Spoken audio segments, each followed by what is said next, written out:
called to surround all of God's children with love, keeping them safe as they grow in God's grace and love. We affirm this in the sacrament of baptism, promising to surround every person with steadfast love, so that they may be established in the faith and confirmed and strengthened in the way that leads to life eternal.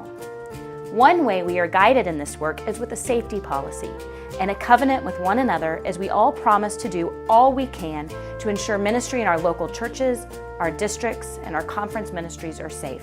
When our new conference was born, we adopted the 2002 Southwest Texas Safety Policy, knowing that we would need to do the hard and holy work of creating a safety policy for our new conference that protects the vulnerable in the 21st century.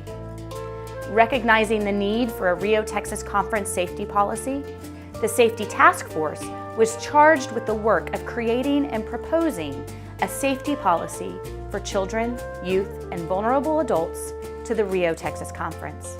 I'm excited to share with you that the Safety Task Force has been diligently working for the last 4 months, reviewing policies, seeking counsel from experts, and creating the preliminary policy that is now before you in the pre-conference journal.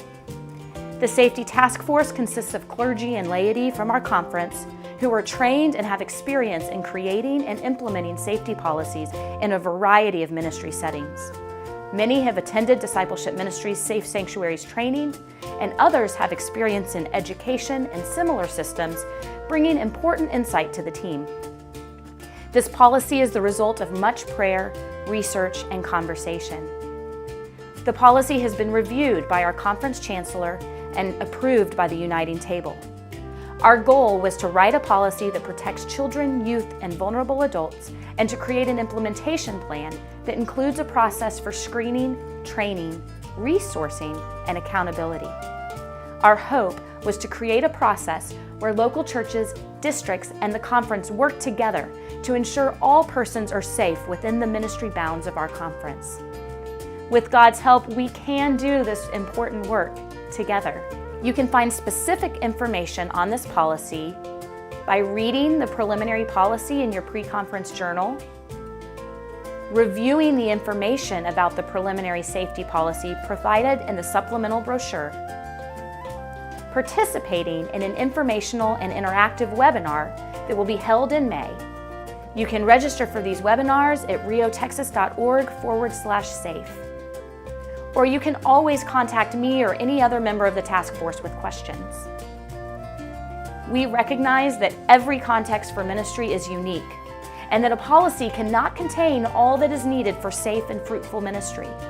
Therefore, the Safety Policy Task Force is working diligently to create a best practices website where you can go to learn more about how you can live into this policy in your ministry context. We will also be here to journey with you every step of the way, offering resources, trainings, and support as we do this hard and holy work together. Together, we can continue to keep children, youth, and vulnerable adults safe in our conference. Together, we can live into the covenant that we make at every baptism. Together, we can work to create safe places for God's children to learn, grow, and thrive as Christ's disciples, working to build the kingdom and walking in the way that leads to life. I look forward to journeying and doing this holy work with you.